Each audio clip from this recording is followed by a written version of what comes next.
আল্লাহ পাক তার প্রতি রহম করুন যে আমার এই কথাগুলোকে অন্যের কাছে পৌঁছে দেবে।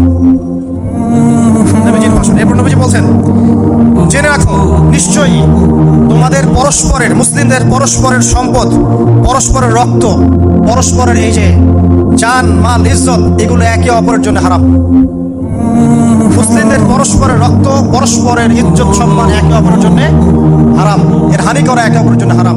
ঠিক যেমন আজকের এই দিন হারাম, এই শহর হারাম, এই মাস হারাম।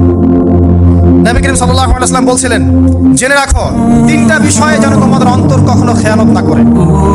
তিনটা বিষয়ে তোমাদের অন্তর যেন কখনো খেয়ানত না করে। এক, তোমরা যে কাজটাই করবা শুধু আল্লাহ পাকের সন্তুষ্টির জন্য করবে। তোমরা যে কাজই করবে শুধু আল্লাহর সন্তুষ্টির জন্য করবে। তোমাদের শাসক বর্গের কল্যাণ কামনা করবে। তোমাদের শাসক বর্গের কল্যাণ কামনা করবে। 3 নাম্বার, মুসলিমদের জামাতকে আঁকড়ে ধরে রাখবে। মুসলিমদের ইউনাইটেড কমিউনিটিকে আঁকড়ে ধরে থাকবে। এই তিনটা বিষয় পালনের ক্ষেত্রে তোমাদের অন্তর যেন খেয়ানত না করে।